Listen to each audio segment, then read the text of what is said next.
If I were to be stuck out in the wilderness with no food, no drink, no shelter, I know which guest on tonight's show I would want with me. Kylie. But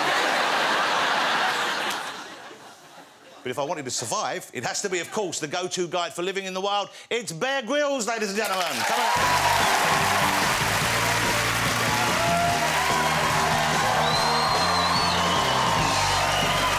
Looking good. Looking smart in a suit. Come on out, sit down. Well, you know, I think this is the first... I've never seen you all dressed up in a smart suit. Is this the first time you've dressed like this on a show like this? Yeah, it's not often I get a suit on, but in your honour. Wow, you look great. But do you feel comfy in it, or... because you're... No, not really, actually. No. But it's good to do occasionally. You've got to step out of your comfort pit every now and again. So for me, being in a suit... We normally call it a zone, but a pit is fine. Well, a pit's somewhere you've got to get out of as quickly as possible, which I think is... Who was that aimed at? I'm just curious. So here's the thing, and this will surprise you. Bear turned 40 last year. There is no way... Thanks a lot for hitting me with that straight off the bat. Well, no one would think it. I'm saying you look incredible. I call it 34 plus VAT. I am definitely... I still find it quite difficult. I'm in slight denial. Everyone's saying, are you going to have a big party? And I thought, actually, what I'm going to do is wait till I'm 43... then have a party that I just call a big birthday party and hope everyone thinks, well, it's the 40th. We'll make sure they all know you're lying. Now, the one series is just coming to an end on ITV, Mission Survive. And you had a bunch of celebrities. You had Mike Tyndall, Kelly Holmes, you had Jamelia, a couple of kids from the Fox family, a big group of people went out, and it seemed to me you genuinely really put them in some tough situations. I mean, can you tell, do you think, when you see someone the first time you see them, do you think, OK, that guy or that girl's got what it takes, they're going to be good, or is there never any indication in the world outside of those survival situations that will give you the clue? Well, it's difficult. You know, you can't look at somebody and know how they're going to cope under pressure. You know who the hero is in the movie. You know, they look like they're square-jawed muscles, but, you know, in real life, it's not like that. And until the squeeze goes on and the pressure goes on, you then see who the kind of people who can be resourceful and quick-thinking under pressure and, you know, kind when they're beaten up and all these kind of things that really matter. So the answer is you can't tell, and that's the part of it that I love. I mean, I know that from taking you out. You know, a lot of the crew was going to... They said, wow, Jonathan, he's going to die. And day two, he was like, you know, you were like a legend. Yeah? They never said that, did they? Did they think I wouldn't be able to? A little bit behind your back, but you showed him wrong, that's the point. Yeah. And big time. It's not art, it's like he... Guys, he was incredible, and that is my point of the story. I've taken a lot of people out into the wild, but you're the only man who's ever pulled out a pair of slippers and a silk dressing gown. Oh, brilliant. So you got another series starting, The Island, and this is starting on Wednesday on Channel 4, and this is members of the public. They're not celebs, so it's not the joy of seeing a fish out of water in that respect, but obviously these are also people who aren't doing this on a regular basis. You separated the men from the women into two separate groups here, didn't you? Why did you do that? Well, the first season we did of The Island for Channel 4 was a study of modern masculinity. What's happened to modern man? Have we still got it, you know, once we've got rid of all the cushioning and sort of, you know, luxuries that modern man enjoys? And the next logical step was to run a women's island as well and show, you know, actually, you know, that women can do this adventure stuff just as well, if not better than the men.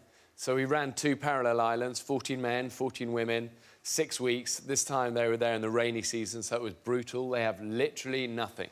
They have 2-day survival training that we give them, a few knives, a few machetes, and that is it, and they film it all themselves. And, you know, so many people said to us, this will never work. You can't rely on people to, when they're tired and dehydrated and beaten out, they're just not going to film.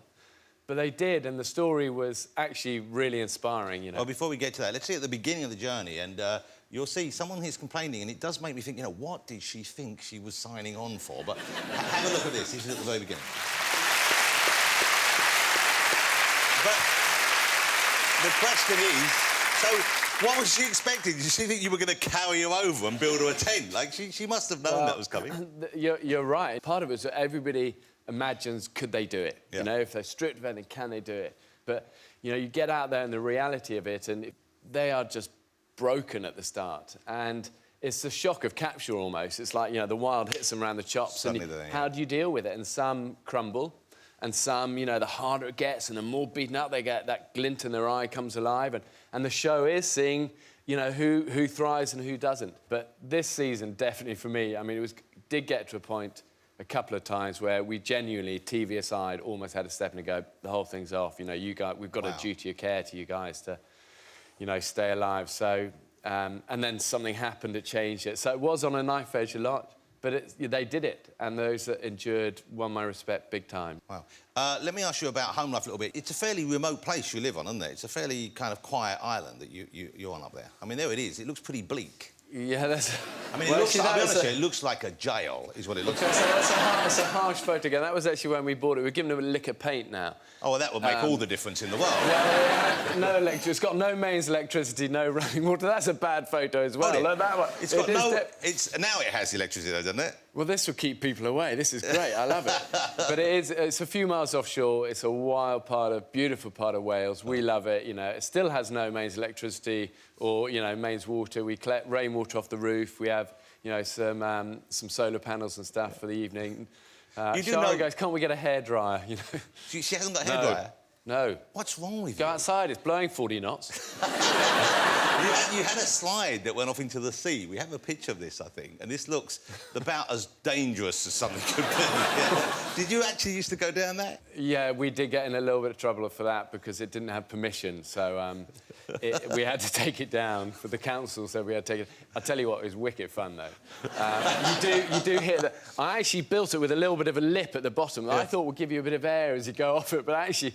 What happened, and it's quite high, you know, it's a long old slide, and I thought I'll give it a field test, the first one out there. And instead of, you know, whoosh, off the end, it's like, I thought it was going to be, yeah, and then, doing, splash. You know? Wow. So it is a bit of a bone shudderer, but it is pretty fun. I mean, we're going to put it back as a temporary structure. If you're watching. Within the curtilage of the back garden. Now, we all like to think that we can handle ourselves in a tough situation, but in the city, for example, are there survival skills you could teach people? For example, self-defence. If I wanted you to teach me something, are there simple moves you could teach even someone who's admittedly in great shape, but maybe not expecting an attack? I mean, is there something you can do? Are there little tricks that you can teach people? Yeah, a whole load of them. I spend my life teaching my boys this, yeah. Could you teach me one now? Could we do one? Now? Yeah, let's do one. OK. OK. You want me to stand up? OK, so come around here. Well, listen, first up in a fight is you don't want to get in a fight because it ain't like the movies, you know? Yeah. Most fights last about 3 seconds, a lot of systemic damage, and you're lucky either not to be dead because you smack your head on the pavement or, you know, life-changing injuries. So you've got to be smart. Let's keep it light. OK, so let's say... OK, well, let's do a knife attack. OK, yes. So what can you use as a knife? Do we have something I could use as a knife? OK, that'll do. Oh, really? Is that as dangerous as I'm going to be? Okay. Although with a banana I could do you a lot of damage, so... OK, so the first thing is, if you're going to stab for the stomach, OK, what you got to remember... I'm not going for the stomach with this, pal, I tell you. OK. OK, what you got to remember, you'll never win a defensive fight. Just blocking and blocking and blocking and then attacking. It doesn't work like that. You can't be fast enough. So any attack that comes in, we want to turn it into an attack. So as it comes in, to stab you? We're blocking and hitting, OK? And we're hitting to the throat. We're going to the soft area. I got it. We don't want to be hitting the teeth. That's teeth in the knuckles. Whole world of bad stuff. So either going there or we're going to the nose. And then I'm going to be putting you down. So if you go... So come here, give us a stab again. We're doing this again? Yeah, go for it. I've already learned that move, I'm fine. OK, well, that's the next part of the move. OK, so I want to keep you away, first of all. Let's do it really slow, because I don't want my training to kick in. You know what I mean? So... OK, good. Here we go. So... That's a bit fast. Let's do it really slow. Come on, we got to do it for real. OK, we're hitting. Okay.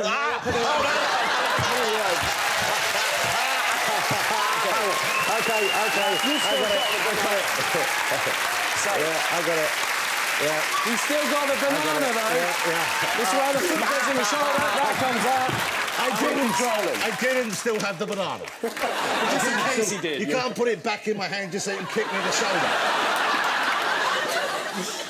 Let's take a break. After the break, still to come, Kylie Minogue, Ethan Hawke, James Bay, Claire Balding. And then bow to your opponent. Yeah, never mind all that, I'm fine.